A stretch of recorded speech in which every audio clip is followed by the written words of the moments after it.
यानंतर आपण ज्यांना ऐकण्यासाठी या ठिकाणी उत्सुक आहोत असे आपले महेश झगडे सर. खरं तर महेश झगडे सर म्हणजे ज्ञानामृताचा फार मोठा सागर आहे, ज्याचा एक थेंब जरी आपल्याला मिळाला तरी आपलं आयुष्य सार्थकी लागेल. त्यामुळे मी महेश झगडे सर यांना विनंती करतो की कृपया त्यांनी मोलाचे 2 शब्द सगळ्यांना सांगायचे आणि मार्गदर्शन मोलाचं करायचं आहे. थँक्यू. सुरू करायचं.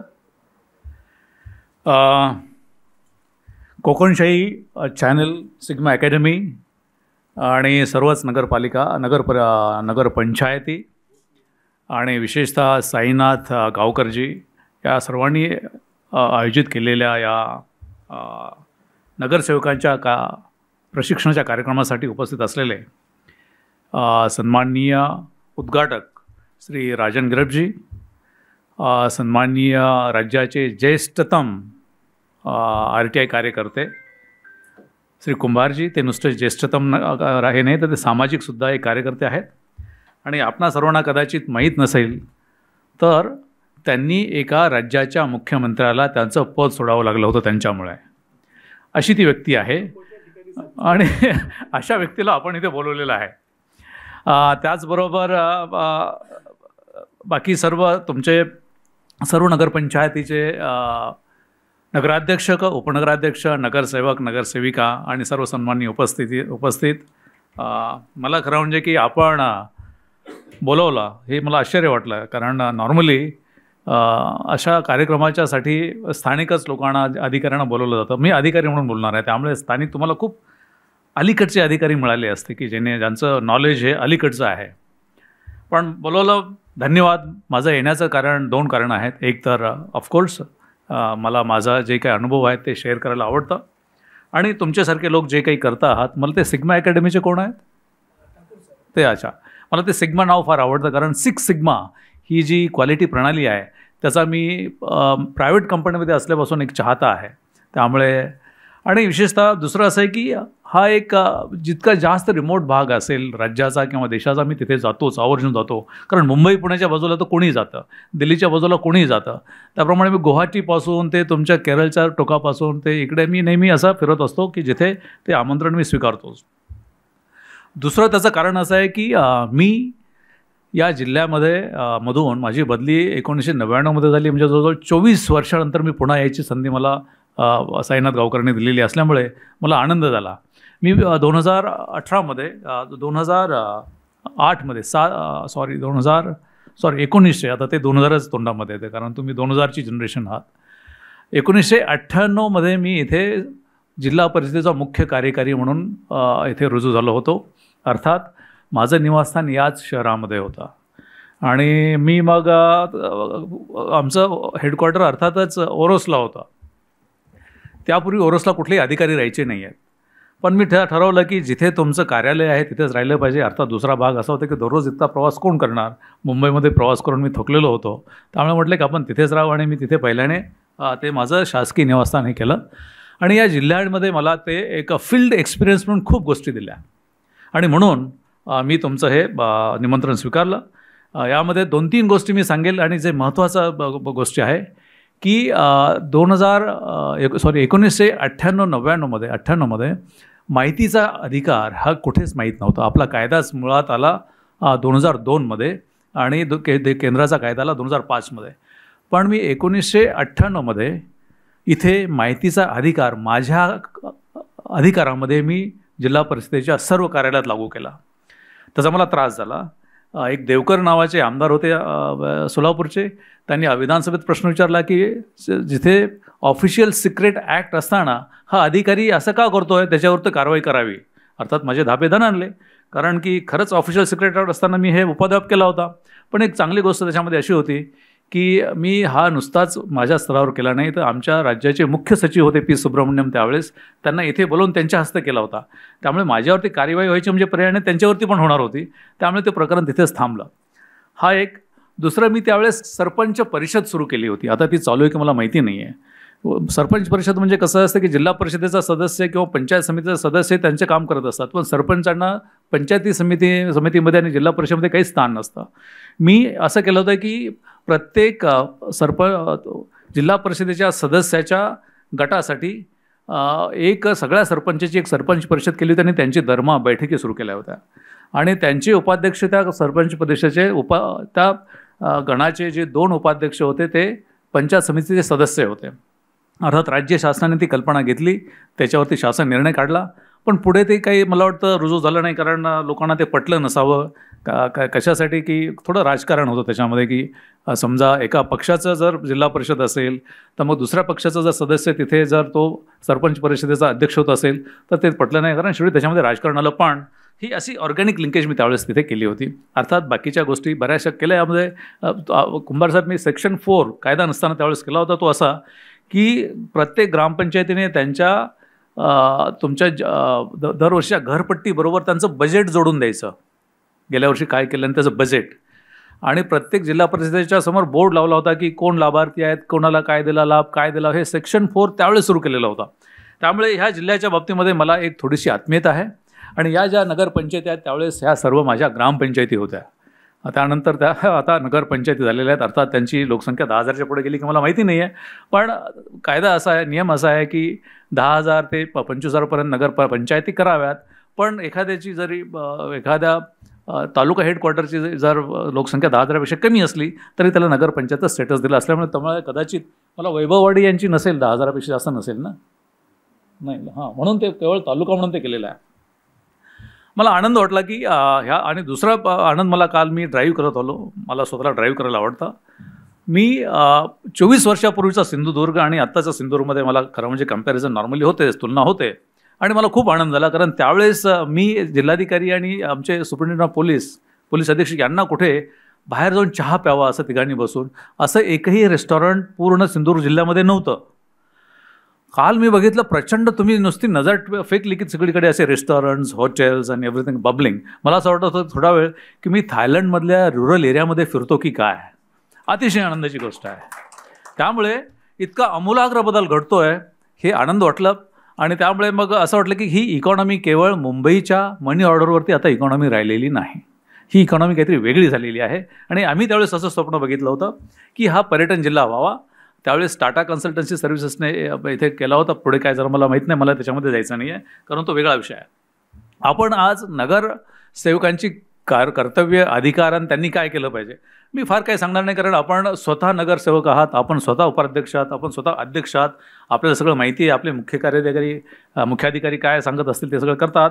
पण मला आपल्याला एक सांगायचं आहे की आपण आत्ता जे आहोत या क्षणाला या पृथ्वीवरती हे एक फार मोठं स्थित्यंतर घडत आहे. आणि या स्थित्यंतराचा तुम्ही सर्व एक भाग आहात. स्थित्यंतर काय आहे? आपण सुमारे 2 लाख वर्ष जंगलामध्ये माणूस म्हणून भटकत होतो, जनावरं खाणं किंवा कंदमुळं खाऊन जगत होतो. पण 12,000 वर्षापूर्वी शेती सुरू झाली आणि मग लोक एके ठिकाणी बसायला लागले. मग त्याची छोट्या वाड्या झाल्या, त्याची गावं झाली, मग पुढे शहरं झाली. आणि मग आता हे संपूर्ण हे जग आता कसं झालं आहे की एकत्रित राहायला लागलं. पूर्वी विखुरलेलं होता. सन 1800 फक्त 3% लोकसंख्या ही शहरामध्ये असायची. आज ही जवळजवळ 58% लोक शहरामध्ये राहत आहेत. म्हणजे गेल्या 200 वर्षामध्ये जे 70-80 हजार वर्ष लागली 3% लोक शहरामध्ये यायला, ते गेल्या फक्त 200 वर्षामध्ये 58% लोक शहरामध्ये आलेले आहेत. आणि हे जर असं पुढे चालू राहिलं आणि हे पुढे असंच चालू राहणार आहे तर 70 ते 75% लोक पुढच्या 2 ते 3 दशकामध्ये शहरामध्ये, संपूर्ण जगातल्या याच्या शहरामध्ये येणार आहेत. म्हणजे शहरांची लोकसंख्या ही 70 ते 80% होणार आहे आणि ग्रामीण भागाची लोकसंख्या ही 20% राहणार आहे. त्यामुळे जिल्हा परिषदा राहतील की नाही हा एक विषय आहे आणि तो जिल्हा परिषदेच्या लोकांनी बघावं. तुमचा काही प्रश्न नाही आहे, तो तुम्हाला घाबरण्याचं काही कारण नाही. अर्थात हे सगळं घडणार आहे नागरीकरण, ते केवळ भारत, चीन आणि आफ्रिकेतली काही कंट्रीमध्ये घडणार आहे. कारण अमेरिकेत 85% लोक ऑलरेडी हे शहरामध्ये राहत आहेत. युरोपमधले 84-82% लोक ऑलरेडी शहरामध्ये राहतात. त्यामुळे जे काही नागरीकरण घडणार आहे ते इथे या भूमीवरती, भारताच्या भूमीवरती जास्त होणार आहे. आणि यापुढे जवळजवळ 12 लाख स्क्वेअर किलोमीटर एरिया हा शहराखाली येणार आहे. आणि याच्यामुळे मग आज शहराखाली 3% जमीन आहे जगातली, ती 9.5% जमीन ही शहराखाली जाणार आहे. त्यामुळे तुम्ही जे आत्ता काम करत आहात हे एक मोठं टर्बो नागरीकरण, प्रचंड वेगाने होणारं नागरीकरणाचा तुम्ही एक हिस्सा आहात, त्या स्टोरीचा हिस्सा आहात. अर्थात हे चांगलं झालं तर ठीक आहे, पण याचं व्यवस्थित झालं नाही तर मग हे जगामध्ये एक विद्रूप नागरीकरणाकडे म्हणून भारताकडे जग बघेल आणि त्याला तुम्ही सर्व जबाबदार असणार, कारण ही जबाबदारी तुमच्यावरती टाकलेली आहे. यापुढे खूप मोठे प्रश्न निर्माण झालेले आहेत आणि ते आजच झालेले आहेत. त्यामुळे उद्याच्या विचार करण्यापेक्षा आजच कुठले प्रश्न निर्माण झालेले आहेत की आता चौथी औद्योगिक क्रांती सुरू झालेली आहे आणि चौथ्या औद्योगिक क्रांतीमध्ये मग तुमच्या जे प्रश्न निर्माण झालेले आहेत ते प्रश्न असे आहेत की जे काही रोबोटिक्स नंतर बाकीचे काही येत चालले त्याच्यामुळे नोकऱ्या कमी होणार आहेत आणि पुढच्या 15-20 वर्षामध्ये आज जगातल्या ज्या नोकऱ्या आहेत त्याच्यापैकी 65% नोकऱ्या ह्या संपणार आहेत. नवीन नोकऱ्या येतील पण फार थोड्या येतील. त्यामुळे हे नोकऱ्याचा प्रश्न होणार आहे. हे प्रश्न खूप मोठे ठेवले आहेत. पण हे सगळं घडणार कुठे आहे? ते शहरामध्ये घडणार आहे.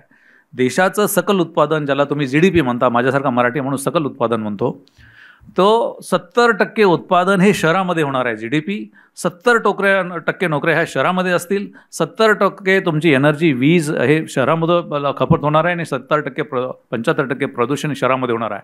त्यामुळे जे काही घडणार आहे ते शहरामध्ये घडणार आहे आणि शहर हे पॉवर हाऊस होणार आहेत. त्यामुळे भविष्यातले जे प्रश्न आहेत ते प्रश्न काय असणार आहेत? म्हणजे 70% नोकऱ्या जर शहरामध्ये देणार असतील तर फक्त मुंबई, पुणे, नागपूर, औरंगाबाद, नाशिक अशा ठिकाणीच नोकऱ्या करायच्या का तुमच्याकडे पण द्यायच्या? हा मोठा प्रश्न आहे आणि हा खरं म्हणजे कोणीही विचार करत नाही. विशेषतः खरं म्हणजे मी राजकारण्यांना दोष देणार नाही, कारण बिचाऱ्यांना दर 5 वर्ष निवडणुका लढवायच्या असतात. एकदा निवडून आले की परत पुढच्या 5 वर्षांनी कसं निवडून यायचं म्हणून पुन्हा त्यांची का ते परत सुरू होतं. पण आमच्यासारखे अधिकारी जे 35-40 वर्षे प्रशासनामध्ये असतात, आम्ही तुम्हाला काही ऑप्शन देतो का? आम्ही तुम्हाला काही सजेस्ट करतो का? हे प्रश्न तुम्हाला सांगतो का? हे तसं होत नाही आणि तुम्ही गप्प बसता, कारण तुम्ही पण विचारत नाही की पुढे काय होणार आहे. खरं म्हणजे तुम्ही हे विचारलं पाहिजे अधिकाऱ्यांना, कारण त्यांना पेन्शन आहे, त्यांना 35 वर्षे नोकरी मिळतात, त्यांना बंगला आहे, गाडी आहे, सगळं आहे. पण आपण त्यांना एक अशा लेवलला नेऊन ठेवलेलं आहे की नाही, त्यांना साहेबांना कसं विचारायचं. पण तुम्ही विचारलं पाहिजे की आमच्या शहराचं पुढे काय होणार आहे, कशा पद्धतीने ते वाढणार आहे आणि मग यासाठी जे काही प्रश्न आहेत ते कोणते प्रश्न आहेत, त्या प्रश्नाची सोडवणूक कशी होणार आहे, याची जबाबदारी तुमच्यावरती आहे. पॉलिटिकल लिडरशिप म्हणूनही तुमच्यावरती आहे. मला आत्ताच आपल्या राजन गिरपकरजींनी सांगितलं की रथाची 2 चाकं आहेत. हा विचार सोडून द्या. रथाची दोन्ही चाकं हे राजकीय लोकच आहात. घटनेमध्ये हा देश चालवण्याची जबाबदारी ही राजकीय व्यक्तींची आहे, तेच सरकार आहेत. ही जी ब्युरोक्रेसी, आम्ही अधिकारी नेहमीच सांगणार की आम्ही दुसऱ्या रथाचा चाक आहे, सोडून द्या. ते तसं जर असतं तर खूप काही झालं असतं, पण तसं होत नाही. ते तुम्हाला कसं व्यवस्थित चालवायचे हे तुम्ही बघितलं पाहिजे. अर्थात तुम्ही जर चुकत असाल तर मग ते दुसरे व्यवस्थित ते तुम्हाला व्यवस्थित करतील. पण संपूर्ण जबाबदारी ही घटनेने राजकीय नेतृत्वाकडे सरकार म्हणून दिलेली आहे. सरकारं कोण आहे त्या देशामध्ये? 3 सरकारं आहेत. केंद्र शासन जे मोदी साहेब चालवतात, महाराष्ट्र शासन जे शिंदे साहेब चालवतात आणि तिसरं शासन म्हणजे तुम्ही चालवणारे आहात. घटनेमध्ये अनुच्छेद 12 आहे, त्याच्यामध्ये याची व्याख्या दिलेली आहे शासनाची, राज्य काय आहे ते, हे 3 दिलेले आहेत. पण तुम्ही सरकार आहात हे तुमच्या अजून पचनी पडलेलं नाही. तुम्हाला सरकार वाटतं का? कोणाला असं इथे सरकार आहात तुम्ही? तुम्हाला सरकार वाटतं की ते नाही, ते कुठे मुंबईत बसलेले आहे, ते दिल्लीत बसलेले आहे, तो जिल्हाधिकारी पण सरकार आहे, मग ते आमदार पण सरकार आहे, ते खासदार पण सरकार आहेत. नाही, तुमच्या भागापुरते तुम्हाला घटनेने, संविधानाने सरकार म्हणून तुम्हाला जबाबदारी टाकलेली आहे, तुम्हाला अधिकार दिलेले आहे. तुम्ही तुमच्या मुख्याधिकाऱ्यांना विचारलं काय की तुम्ही सरकार म्हणून काय करायचं आहे? कधी विचारलं पाहिजे. अरे आम्हाला सरकार म्हणून दिलेलं आहे ना. 73वी आणि 74वी घटना दुरुस्ती, विशेषतः तुमच्या बाबतीमध्ये 74वी घटना दुरुस्तीमुळे तुम्हाला सरकार केलेलं आहे 31 वर्षापूर्वी. 31 वर्ष झाले. मग 31 वर्षामध्ये या देशाला जर नगरसेवकांना किंवा लोकप्रतिनिधींना ते सरकार आहे हे आपण सांगू शकलो नाही देशामध्ये, तर मग केलं काय? मला वाटतं की तुमचा कुठेतरी कॉन्फिडन्स, तुम्ही जसे आमदार आहेत, खासदार आहेत, इतका तुमचा कॉन्फिडन्स. मला एक सांगा की आमदारांची आणि खासदारांची घटनेत दिलेली कर्तव्य काय आहेत किंवा कुठल्या कायद्यात दिलेली काही कर्तव्य आहेत का? मला कोणीतरी सांगितलं की आमदारामुळे असं होतं, कोणी प्रेशर येतं वगैरे असं कोणतरी बोललं. पण त्यांची कर्तव्य काय आहेत? घटनेमध्ये कुठेही आमदाराचे हे कर्तव्य आहेत किंवा खासदाराचे हे कर्तव्य आहेत असं लिहिलेलं नाही. ते फक्त विधानमंडळाचे सदस्य असतील, मग विधानमंडळाचे कायदे बनवत असतील किंवा काय करत असतील त्याच्यावरती मतदान करायचं आणि त्याप्रमाणे मंजूर करायचं. हे दोन्ही संसदेमध्ये आहे आणि विधानसभेमध्ये आहेत. नगरसेवकांची काय कर्तव्य आहेत? तुम्ही विचारलं का? तुम्ही आता 3-4 वर्ष झाले असतील. नगरसेवकांची कुठल्या घटनेमध्ये किंवा कायद्यामध्ये तुमचा नगरपालिका, नगरपरिषदा, नगरपालिका, नगरपंचायत आणि शहर तो टाउनशिप ॲक्ट 1965 आहे, त्याच्यामध्ये नगरसेवकांची कर्तव्ये काय आहे? तुम्ही विचार केला पाहिजे. गरब साहेब काय कर्तव्य दिलेत, काही किती वाक्य दिलेली त्याच्यामध्ये? 0. नगरसेवकांची कर्तव्य काहीही नाहीत. नगरसेवकांची कर्तव्य म्हणजे तुमची जनरल बॉडी असेल, त्या जनरल बॉडीमध्ये जे प्रस्ताव येतील ते मान्य करणं किंवा अमान्य करणे किंवा पुढे ढकलणं. पुढे ढकलणं हा रोग आहे, म्हणजे की बऱ्याच वेळेस ते पुढे ढकल, काही महानगरपालिका हे पुढे ढकलतात 1 वर्ष 2 वर्ष 3 वर्ष. मी पुणे महानगरपालिकेचा आयुक्त होतो, तिथे काही फार एक्सपर्ट कॉर्पोरेटर होते, कुंभार साहेबांना माहिती असेल, ते पुढे ढकलण्यामध्ये एक्सपर्ट होते. आता पुढे का ढकललं जातं त्याची इथे चर्चा करण्यात काही अर्थ नाही आहे, पण मुख्य काम आहे की ते मंजूर करणं नामंजूर करणं हे काम आहे. अर्थात हे काम जरी असलं तरी हे काम सगळ्यात महत्त्वाचं आहे. आणि मग तुम्ही विषय समित्यामध्ये असतील किंवा स्टँडिंग कमिटीला मंजुरी आली का? नगरपंचायतमध्ये आली, स्टँडिंग कमिटीला मंजुरी आलेली आणि विषय समित्या पण आल्या. हां, कारण ते तरतूद आहे कायद्यामध्ये, काही त्यांचं चालू होतं मागे की द्यायची किंवा नाही द्यायची, पण ते मला वाटतं झालं असेल, झालेलं आहे ना. प्रश्न असा आहे की ह्या समित्या यांनी सगळ्यांनी कामं करायची असतात. तुमचं घटनेमध्ये आणि कायद्यातली तुमची कामं काय आहेत आणि सगळ्यात महत्त्वाचं तुमचं काम आहे नाही ज्याच्यासाठी नगरपंचायती किंवा नगरपालिका किंवा नगर परिषदा, महानगरपालिका तयार केलेल्या आहेत, जिल्हा परिषदा तयार केल्यात, ग्रामपंचायत तयार केल्यात, पंचायत समित्या कशासाठी केलेल्या आहेत?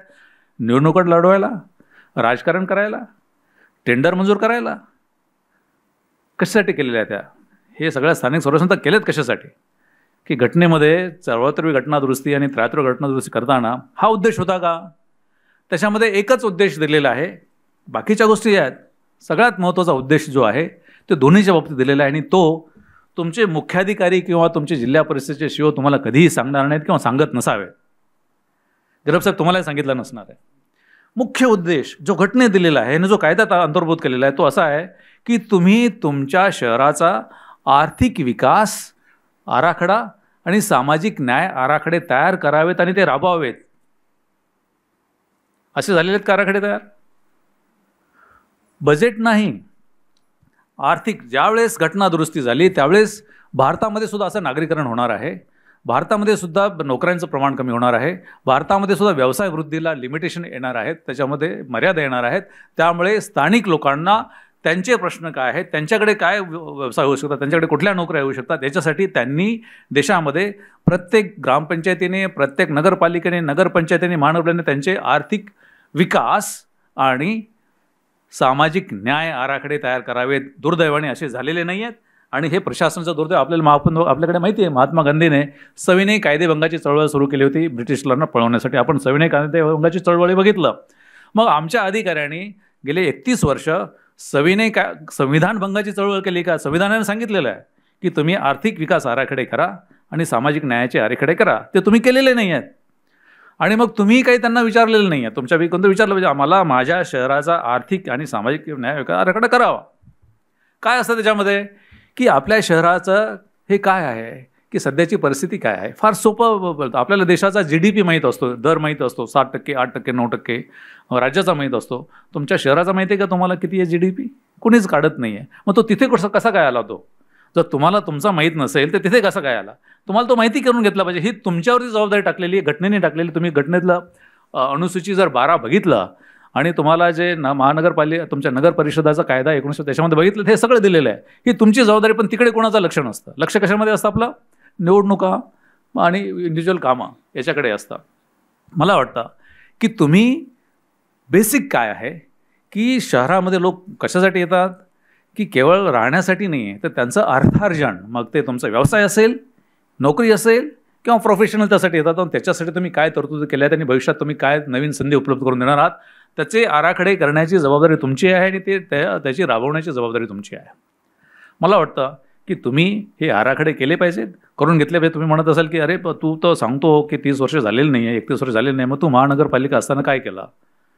तर मला विचारायला पाहिजे. कोणी विचारतच नाही आहे. कदाचित प्रश्नोत्तर मिळतात. मी महानगरपालिका पुण्यात असताना हे आराखडे तयारायला घेतले होते. 31 वेगवेगळ्या ह्याचे ते केले होते आणि त्याची ती सुरुवात झाली होती. पुढे काही झालं नाही. सिंधुदुर्गमध्ये त्यावेळेस हे नवीनच आलेलं होतं आणि त्याची सुरुवात इथे पण केली होती की प्रत्येक ग्रामपंचायतीने त्याचा आर्थिक आणि सामाजिक का? त्यावेळेस त्यांनी विचार केला होता की सामाजिक तेढी निर्माण होणार आहेत. जाती, धर्म, अमोक, गरीब, श्रीमंत याच्यामुळे काही होऊ नये. सामाजिक जो तुमचं चलनवलन आहे ते व्यवस्थित राहावं म्हणून सामाजिक न्याय हे करावा. तुम्हाला महिलांना असुरक्षितता वाटू नये. फॉर्च्युनेटली या जिल्ह्याचा प्रश्न आहे, पण काही जिल्ह्यामध्ये महिलांची संख्या कमी होत चाललेली आहे. इथे जास्त आहे सिंधुदुर्गमध्ये. मला बरं वाटलं ते बघून की महिलांची संख्या जास्त. हा एक जिल्हा आहे, ते तुम्ही ते मॉनिटर केलं पाहिजे की ह्या सगळ्या गोष्टी. तर ह्या सगळ्या गोष्टीचं हे जबाबदारी ही तुमची आहे आणि तो सामाजिक न्याय आराखडा असतो. मला वाटतं की तुम्ही आता परत गेल्यानंतर सगळ्यांनी हे केलं पाहिजे की आम्हाला आर्थिक आणि आर्थिक विकास आराखडा आणि सामाजिक न्याय आराखडा तयार करावेत. तुम्हाला कोणाला जर त्याची गरज वाटली कसं करायचा तर मी तुमच्याबरोबर आहे. मी तुम्हाला केवळ कधीही मार्गदर्शन करेल. मी कुठलीही फी आकारत नाही. फोनवरती सुद्धा मार्गदर्शन करतो. दुसरी गोष्ट, तुमचं काम काहीच नसेल तर मग आत्ता मला वाटतं साईनाथनी सांगितलं का तुम्ही सांगितलं की काम घेऊन गेलं की आपण ते काम चुकीचं म्हणतो, नाही म्हणतो, हो म्हणतो, असं ते सांगितलेलं आहे. प्रशासन कसं पाहिजे, आपण इंडिव्हिज्युअल नागरिकांची कामं घेऊन जाण्यासाठी लोकप्रतिनिधींना आपण त्यांचे एजंट बनवलेले आहे का, आपले गुलाम बनवले आहेत? तुम्ही नोकरशाहीने गुलाम बनवलेले आहे का लोकप्रतिनिधीला की त्यांनी त्यांचे इंडिव्हिज्युअल कामं घेऊन यावेत? प्रशासन कसं पाहिजे की त्यांना कुठल्याही तक्रारी स्वावराहता कामू नये किंवा त्यांची कामं वेळेतच झाली पाहिजेत, किंवा काम योग्य असेल तर योग्य पद्धतीने त्याचं ताबडतोब मिळालं पाहिजे, की अयोग्य असेल तर ते नामंजूर केलं पाहिजे. हे तुमचं काम आहे. हे तुमचं घटनेने आणि तुमच्या याने दिलेलं काम आहे की तुम्ही इंडिव्हिज्युअल तक्रार घेऊन किंवा इंडिव्हिज्युअल काम घेऊन एखाद्या अधिकाऱ्याकडे जाणं, मग त्यांनी ते काम करणं किंवा न म्हणणं किंवा हो करणं, मग त्याच्यावरती दबाव टाकणं, ह्या गोष्टी होण्याऐवजी तुम्ही त्यांच्याकडे तक्रारच निर्माण होणार नाही अशा पद्धतीचं तुमचं प्रशासन आहे की नाही? नसेल तर त्या प्रशासनाच्या विरुद्ध तुम्ही राज्य शासनाकडे दाद मागितली पाहिजे, जिल्हाधिकाऱ्यांच्याकडे दाद मागितली पाहिजे. तुम्हाला आता तसेही 40 ते 58 लोक नेमणूक करण्याचे अधिकार आहेत. 60% तुमच्या खर्चाचा जो बजेटचा 60% खर्च तुम्हाला टॅक्सेसचा जो आहे बजेट ते कर्मचाऱ्यावरती आणि अधिकाऱ्यावरती खर्च करण्याचं हे आहेच आहे. तुम्हाला हे आहे. मग ते काम करतात जर तक्रार येणार असतील आणि तुम्हाला वैयक्तिक काम घेऊन जायचं असेल तर मग कशासाठी हे कर्मचारी? आणि सगळ्यात महत्त्वाचं म्हणजे की हे तुमचा रोग नाही, हा देशाला लागलेला रोग आहे की आपली नोकरशाही आहे. त्या नोकरशाहीने एक असं वलय तयार केलेलं आहे की त्या वलयामध्ये मग तुम्ही त्याच्या पाठीमागे एक वैयक्तिक काम घेऊन आपण काय जवळ 70-75 वर्ष झाली किंवा तुम्हाला तिथे प्रशासन 1949-50 पासून आपण घटना आली तेव्हापासून घटनेमध्ये कलम अनुच्छेद 40मध्ये की ग्रामपंचायत तयार कराव्यात किंवा मग तुमच्या घटनेतील परिशिष्ट 7मध्ये अनुक्रमांक 5 वरती दिलेलं आहे की नगरपालिका, महानगरपालिका, ग्रामपंचायतीचे काम कसं काय चालू आहे. तेव्हापासून आत्तापर्यंत तक्रारीला वाव का राहतो? आपण 60-70% देशाचं जे टॅक्समधून येणारं उत्पन्न जे आहे ते जर नोकरशाहीवरती खर्च करत असू, तुमची कोकणशाही आहे पण नोकरशाही आपल्याकडे फार मोठी आहे देशामध्ये, जवळजवळ 2-2.5 कोटी लोक नोकरशाहीमध्ये आहेत देशातले, त्याच्यावरती प्रश्न. जर 70 वर्ष ते तक्रारी येण्यासारखं प्रशासन असेल तर मग तुम्ही लोक काय करता? एकच तक्रार परत येत असेल किंवा तशा प्रकारच्या तक्रारीला अनेक लोकांना सामोरं असेल तर ते तुम्ही कुठेतरी कमी पडता आहात. तुम्ही त्यांना ठणकावून सांगितलं पाहिजे की मला अशी तक्रार पुन्हा माझ्या मतदारसंघामध्ये किंवा शहरामध्ये येता कामा नये. नगरपालिकेने किंवा नगरपंचायतीने सामूहिकपणे सांगितलं पाहिजे की अशा प्रकारच्या तक्रारी आल्या तर आम्ही तुमच्यावरती कारवाई करून, तसे कारवाई करण्याचे अधिकार तुम्हाला तुमच्या कायद्यामध्ये आहेत. हे सीओने सांगितले का तुम्हाला? हे तुमचे अधिकार आहेत शिस्तभंग कार्य करण्याचे, आहेत की नाहीत? कोणी वापर करत नाही त्याचा. तुम्ही वापरा. नगराध्यक्ष म्हणून तुम्हाला मी विचारतो, नगराध्यक्षांसाठी फार महत्त्व. नगराध्यक्षांनी दैनंदिन कामकाजामध्ये, आर्थिक कामकाजामध्ये मुख्य कार्यकारीवरती नियंत्रण ठेवायचं आहे. तुमचं नियंत्रण असतं तिथे. काही आपण मुख्याधिकाऱ्यांना साहेब करतो, पण तसं नाही आहे. तो साहेब मग तसा फार मोठा होऊन जातो आणि मग तुम्हाला तो व्यवस्थित सांगेलच असं नाही आहे. त्याला त्याचे हे असतात, सगळेच वाईट असतात असं नाही, पण एक मनुष्य स्वभाव आहे. त्यामुळे तुमचं नियंत्रण ते जर चुकत असेल तर तुम्ही तुमचा रिपोर्ट तसा वरिष्ठांना, जिल्हाधिकाऱ्यांनी तुमच्या त्या शासनाने करून दिलेलं आहे की तुम्ही जिल्हाधिकारी पाठवून हे तुम्ही त्यांच्या निदर्शनास आणू शकता. त्यामुळे मला वाटतं की तुम्ही केवळ रथाचं एक चाक आहे असं वीक करू नका. तुम्ही स्वतः रथ आहात आणि ह्या पब्लिकला वाहून नेण्याची जबाबदारी ही तुमची आहे. हे तुम्ही कुठेतरी हे केलं पाहिजे. दुसरी गोष्ट अशी आहे की आपण इतके वर्ष काम करतोय पण आपल्याकडे चुका का होतात याच्यासाठी स्थानिक निधी लेखापरीक्षण विभाग आहे. ते दरवर्षी लेखापरीक्षण करतात, लेखापरीक्षण करतात. त्याचं वाचन हे तुमच्या पुढे झालं आहे की तुमच्या नगरपंचायतीने किंवा नगरपरिषदेने गेल्या 5 वर्षामध्ये किती चुका केल्या ते आम्हाला सांगा. जर त्या चुका परत होत असतील तर मग कुठेतरी पैशाला वाट फुटलेली असते. त्यामुळे त्याचं वाचन हे तुमच्याकडे झालेलंच पाहिजे, हे कधी होत नाही. आणि सगळ्यात महत्त्वाचं, मी काही जास्त वेळ घेत नाही कारण मी प्रश्नोत्तरांना जास्त वेळ देईल. सगळ्यात महत्त्वाचं मी तुम्हाला सांगतो, ज्यावेळेस नवीन बॉडी येते त्या बॉडीने पहिला ठराव काय केला पाहिजे की या शहरासाठी काय होणं गरजेचं आहे, आतापर्यंत काय झालेलं आहे आणि इथून पुढे 5 वर्षामध्ये काय करायचं आहे आणि त्याच्यासाठी मग आम्ही 5 वर्ष काम करणार आहोत, हे तुमचा अजेंडा ठरला पाहिजे. काय करणं गरजेचं आहे, काय झालेलं आहे आणि इथून पुढे त्यापैकी आपण काय काय करायचं आहे.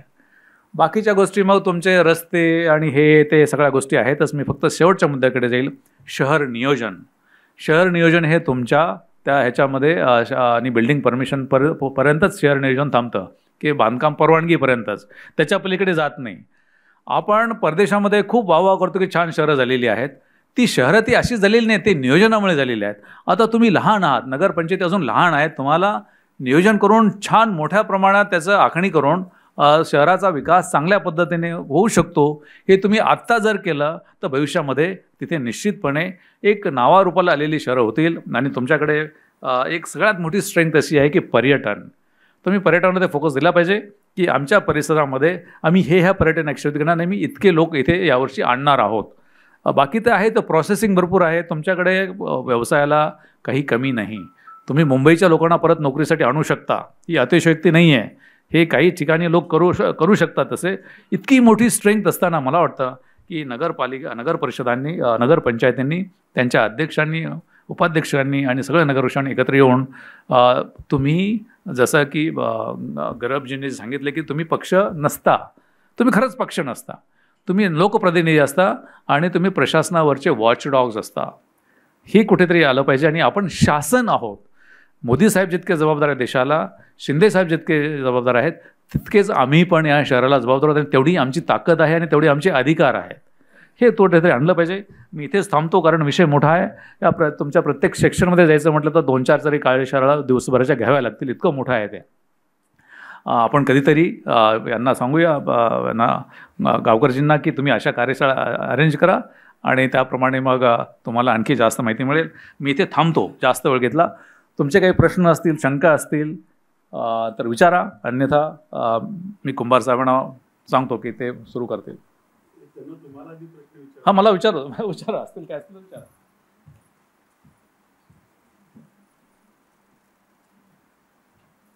काही विचारायला हरकत नाही. हीच अडचण आहे की प्रश्न पडत नाही. खरं आहे. त्याच्यावर तुम्ही बोलला तर बरं पडेल. त्याच्या आधी म्हणजे मध्येच बोलतो, सॉरी. नाही, थोडं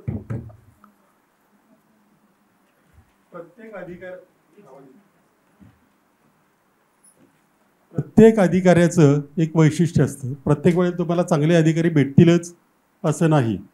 माझे काही लोकांशी म्हणजे IAS अधिकाऱ्यांशी फार कमी चांगले संबंध आहेत, परंतु चांगले संबंध असणाऱ्यांपैकी झगडे साहेब एक आहेत. हे सांगतो मी अशासाठी की माझ्या 30-35 वर्षात अनेक आयुक्त बघितले, परंतु ज्या वेळेला चांगले आयुक्त आले त्या वेळेला मी त्यांच्या मागे लागून काही ना काही करून घेतलं, काही सुधारणा करून घेतल्या. तर प्रत्येकाला हे करता आलं पाहिजे. झगडे साहेब जितके लोकाभिमुख आहेत तसा अधिकारी मिळणं अशक्य आहे. त्याच्यामुळे तुम्हाला प्रश्न पडू दे, आपला प्रश्न अगदी छोटा आहे किंवा किरकोळ वाटतोय असं मानू नका. बरेच आम्हालाही प्रश्न असे पडतात की लोक म्हणतील तुम्ही मूर्ख आहात की काय. त्यामुळे त्याच्या बाबतीत कुठे, आणि हे मुद्दाम उठून का सांगतोय, कारण आपल्याला प्रश्न पडत नाहीत, हीच आपली खरी अडचण आहे. आपलं काय काम आहे, आपल्याला पुढे काय करायचं आहे, ही खरी आपल्याला समजत नाही. त्यामुळे मला वाटतं सगळ्यांनी प्रश्न विचारावेत. इथं कुणीही तुम्हाला मार्क देणार नाही, त्यामुळे काळजी करायची गरज नाही. मतही कमी होणार नाही. मग प्रश्न विचारल्यामुळे मतं कमी होतील का, असंही नाही. माझी फर्स्ट टर्न आहे नगराध्यक्ष म्हणून, तर प्रॉपर माझी काय कामं असतात? पहिलं तुमचं काम आहे की तुझे मुख्याधिकारी आहेत, तुम्हाला आहेत का, दिलेत का, ॲडिशनल चार्ज दिला आहे? Additional charge. हां, हे सिंधुदुर्गचा एक प्रॉब्लेम आहे, ॲडिशनल चार्ज. तर तुम्ही सगळ्यांनी मिळून पालकमंत्र्यांना सांगितलं पाहिजे की आम्हाला सगळ्यांना एक मुख्याधिकारी पाहिजेच. ते फार महत्त्वाचं आहे. हे काही तुम्हाला म्हणा मुख्य सचिव महाराष्ट्राचे जर असतील तर त्यांचा ॲडिशनल चार्ज कर्नाटकाच्या मुख्य सचिवाकडे देऊन नाही चालत, किंवा जिल्हाधिकारी आहेत आणि कोल्हापूरच्या जिल्हाधिकारी ॲडिशनल चार्ज देऊन नाही चालत. तर तुम्हाला मुख्याधिकारी पाहिजेत आणि मुख्याधिकाऱ्यांच्याकडून मग त्यांच्यावरती नियंत्रण आहे. तुम्ही त्यांना साहेब साहेब करून ही कामं करता का ते असं नाही, तुमचं नियंत्रण त्यांच्यावरती. हे थोडासा आत्मविश्वास आला पाहिजे. त्यांना बोलावून तुम्ही एक दिलं पाहिजे की आम्हाला ह्या शहरासाठी आर्थिक आणि सामाजिक विकास आराखडे करायचे, ते आम्हाला करून द्या. एक टाईम फ्रेम द्या त्यांना की किती टाईम फ्रेम द्या आणि आमच्या जनरल बॉडीमध्ये ठेवा. आम्ही त्याच्यावरती चर्चा करतो आणि अप्रूव्ह करतो आणि त्याप्रमाणे आपल्याला पुढे जायचं आहे. त्यानंतर तुम्ही सगळ्या नगराध्यक्षांनी एक सांगितलं पाहिजे की घटनेने काय सांगितलेलं आहे की एक फायनान्स कमिशन केलेलं आहे, वित्त आयोग केलेला आहे तुमच्यासाठी, जिल्हा परिषद पंचायत समिती यांच्यासाठी. केंद्राला एक वित्त आयोग आहे. केंद्राचा कसं असतो की देशातलं जे काही उत्पन्न येईल ते राज्यांना किती द्यायचं केंद्र सरकारने, त्याच्यासाठी तो वित्त आयोग सांगतो. आणि आता सांगितलेलं आहे की केंद्र शासन जे काही कर गोळा करतं त्याचे 42% कर हा राज्याकडे गेला पाहिजे. तसं तुम्ही सांगितलं पाहिजे सगळ्यांनी मिळून की राज्यात जे उत्पन्न येतं त्याचा किती टक्के आम्हाला राज्यातील लोकांना देणार आणि किती तुमच्या नगरपालिकेला देणार. तुम्ही काय असे आम्हाला याला द्या त्याला असं नाही, हक्काचे ते पैसे आहेत. आणि मग तुम्ही त्याच्यावरती नियोजन करू शकता की शहराचं काय करायचं आहे. मग शहरामध्ये प्रॉब्लेम्स काय आहेत, की पाण्याचे काय प्रॉब्लेम आहेत, सांडपाण्याची विल्हेवाट काय आहे, तुमचा घनकचऱ्याचं व्यवस्थापनाचं काय आहे, महिलांचे काय प्रॉब्लेम आहेत, ते जेंडर बजेट असतं महिलांच्यासाठी, तुम्ही महिला असल्यामुळे की त्यांना काय त्रास आहे त्याच्यामध्ये, ह्या सगळ्या गोष्टी त्याच्यात करून मग तुम्ही त्या दृष्टीने ते ड्राईव्ह केलं पाहिजे की त्यांनी समोर आणलं आहे म्हणून हे करायचं असं नाही. सुसूत्रबद्ध पद्धतीने शहराचा विकास, मग नोकऱ्या कशा वाढतील, त्याच्यामध्ये व्यवसाय कसे आपण हे करू शकू, आणि आपला या वर्षीचा सकल उत्पादन किती आहे तुमच्या शहराचं, मग पुढच्या वर्षी आम्हाला 5% आणखी वाढवायचं आहे, हे सीओनी सांगायचं आहे. तुम्हाला हे नसतं, त्यांना ट्रेन केलेलं असतं की त्यांना कायमस्वरूपी ट्रेन केलेले आहे, त्यांना नोकरीमध्ये असतात. त्यामुळे त्यांना सांगायचं आम्हाला हे करून द्या. कधी चुकतील काय होईल पण तुमची ते सुरुवात होईल आणि मग तुम्ही ते इफेक्टिव्हली करू शकता. दुसरं की जे काही चुका झालेल्या आहेत त्या तुम्ही ऑडिटच्या तुम्ही मागून घ्या की तुमच्या याने नगरपंचायतीने अगोदर ज्या चुका केलेल्या आहेत ते कोणीतरी बघितलेलं आहे, काय काय चुका आहेत, त्या चुका पुन्हा कशा होणार नाहीत. आणि बाकीच्या भरपूर गोष्टी आहेत मग हे करायला. पण तुम्ही सुरू केलं पाहिजे की तक्रार जर नागरिकांच्या येत असतील तर 30 तक्रार जर परत असेल तर आम्हाला तक्रारीशिवाय हे पाहिजे, हे तुम्ही केलं पाहिजे. तुम्ही तिथे तुमच्या ह्याचे मुख्यमंत्री आहात, तुमच्या नगरपंचायतीचे मुख्यमंत्री आहात, अशा पद्धतीने तुमचा हे रोप पाहिजे त्याच्यामध्ये की मला या नागरिकांची माझ्यावरती जबाबदारी आहे. असं जर कॉन्फिडन्स आला तर सगळ्या गोष्टी सोप्या होतील. Thank you sir.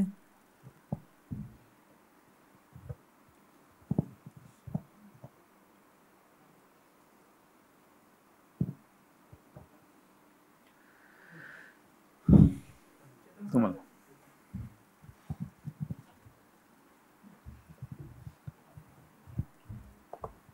सर नमस्कार. नमस्कार. सर तुम्ही आता बोलात की GDP आपल्या शहराचा वाढला पाहिजे. या अनुषंगाने मी 1 वर्ष झालं मी नगरपंचायतमध्ये फ्लोरिकल्चर आणि हनीकल्चरचा मी प्रोजेक्टसाठी मी वारंवार प्रयत्नशील आहे.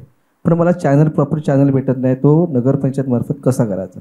कारण आपला हा दोडामार्ग आहे, हा गोव्याच्या बॉर्डरवर आहे आणि जास्तीत जास्त आपल्या फॉर्मचे 11,000 स्क्वेअर मीटर आपली नगरपंचायत क्षेत्र असून त्याच्यामध्ये फक्त आपण एक 2-3 हजारमध्ये फक्त लोक राहतात. बाकीचं तिलारी इरिगेशनचं पाणी वगैरे आम्हाला तिकडे चांगलं आहे.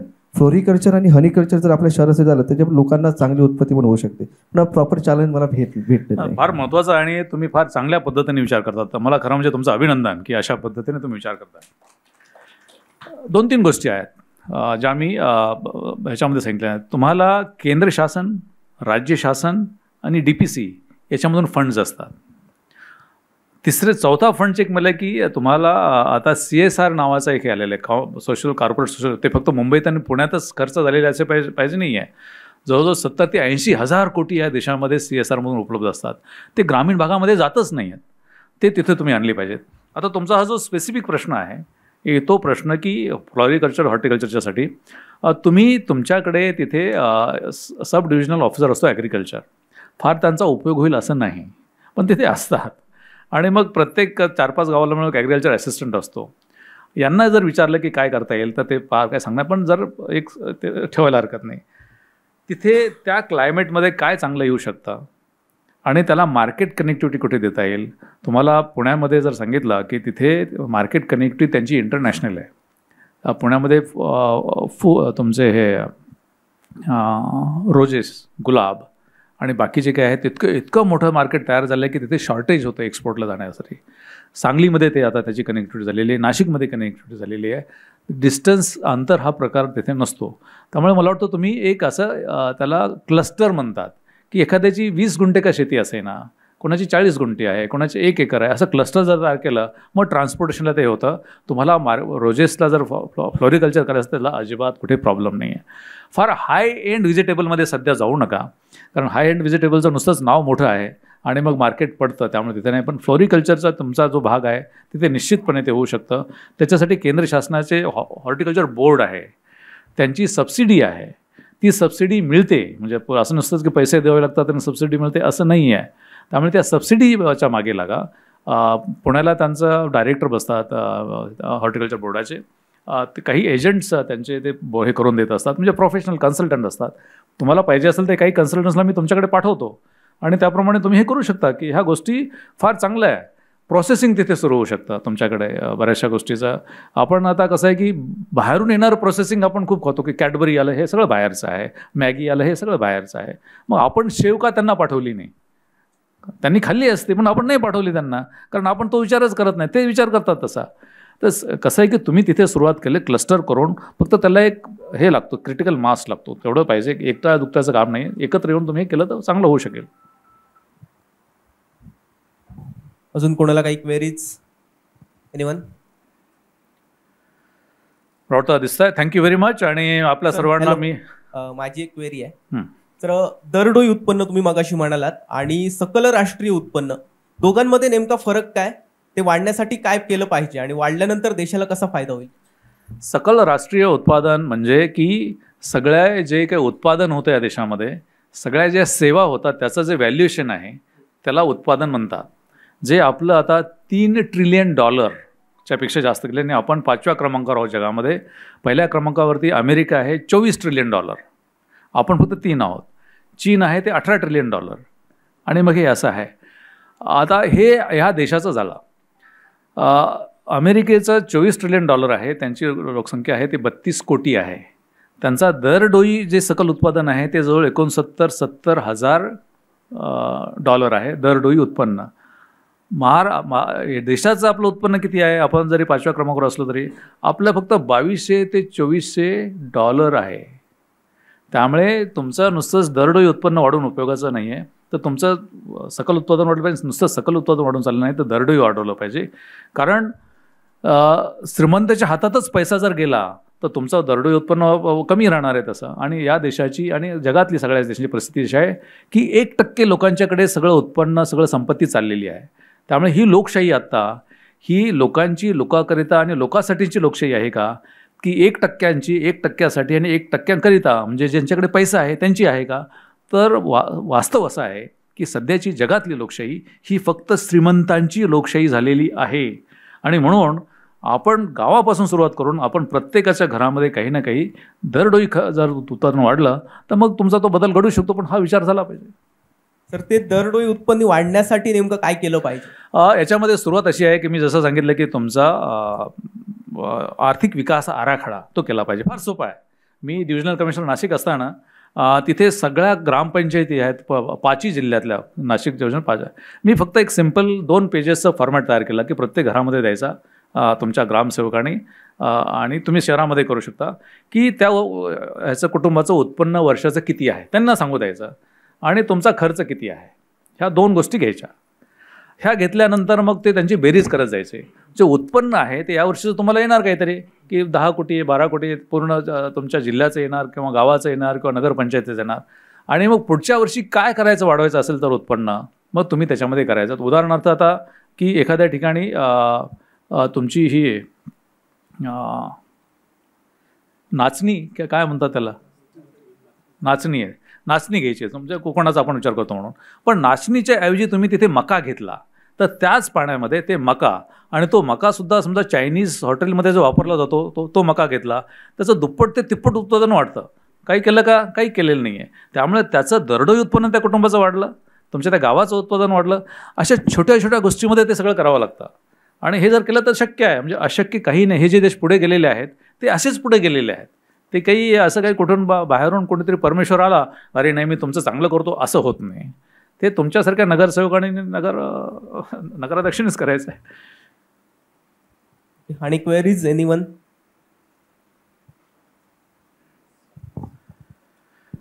साहेब मी एक फक्त असा प्रश्न आहे विचारतो तुम्हाला की आता सर्व नगरपंचायतची एक असा विषय आहे की 2 वर्ष कोरोनामध्ये गेले, त्याच्यानंतर आपण नगरपंचायत आपली निवडणुका झाल्यात, पण असा बराचसा निधी आपला आहे म्हणजे तो रस्ता अनुदान निधी असतो म्हणजे आपल्या नगरपंचायतचा किंवा इतर 15 एकरचा निधी असतो, तो आम्हाला पुरेसा भेटत नाही आहे. म्हणजे आता आम्हाला मी फॉलोअप घेतला तर म्हणतात की शासनाकडे पैसे कमी आहेत, पण त्याच्यासाठी जर आपल्या काळामध्ये जर तो पैसा आला तर त्याचा आपण योग्यपणे उपयोग करू शकतो, पण त्यासाठी आपण काय करू शकतो?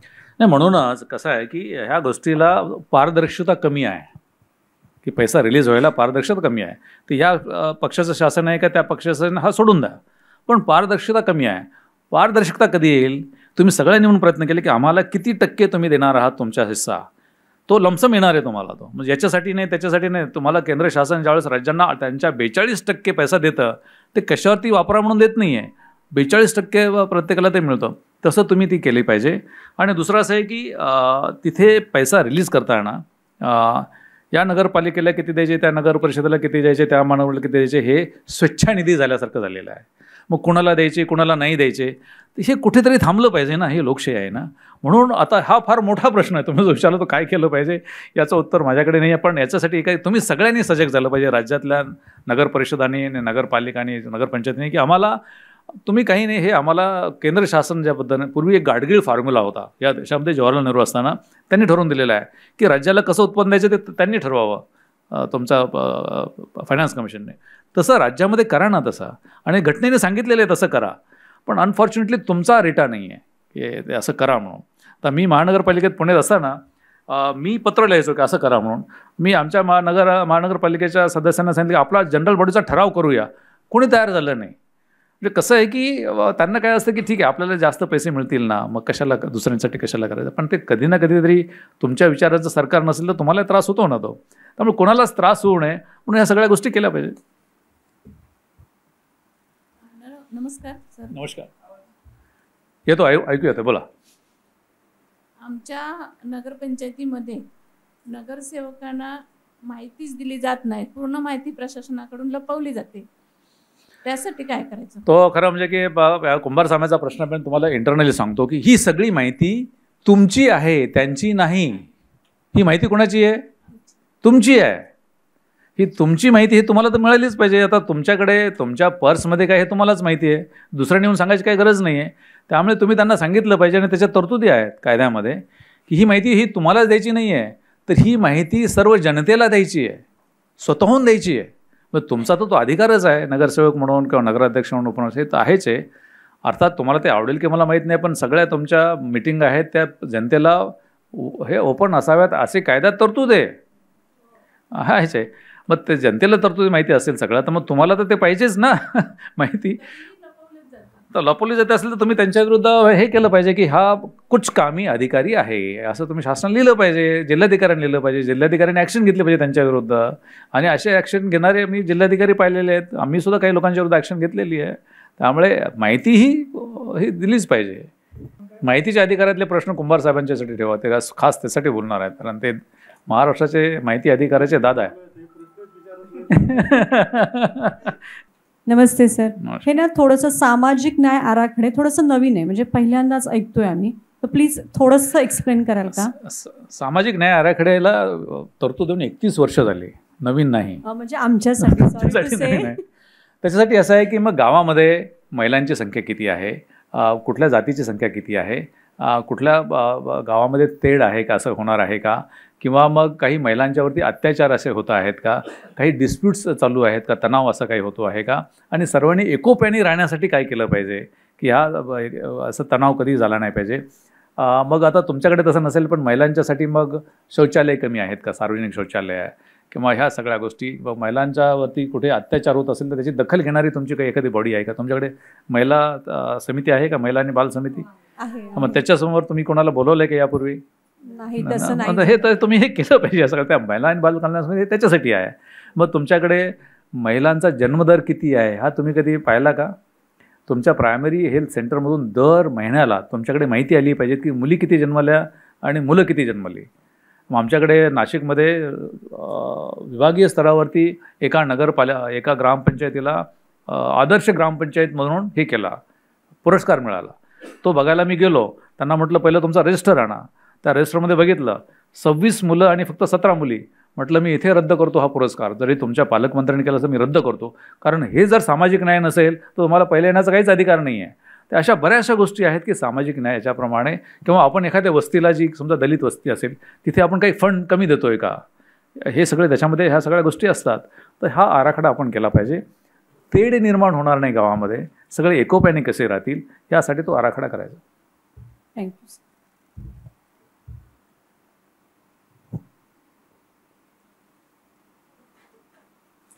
मला वाटतं आता मी थांबतो. आय थिंक कुंभार साहेबांनी हे करायचं आहे. आणि थँक्यू व्हेरी मच साईनाथजी, मला बोलावलं आणि आपण यांच्याशी थोडंसं इंटरॅक्शन फार कमी आहे, पण एनिवे संधी दिली. मी आपला सर्वांचा आभारी आहे. धन्यवाद. असे नवनवीन व्हिडिओ पाहण्यासाठी कोकणशाहीचं यूट्यूब चॅनल सबस्क्राईब करा व बेल बटन प्रेस करा. तसेच फेसबुक पेज लाईक करा आणि इंस्टाग्राम पेज व ट्विटर पेजला फॉलो करायला विसरू नका.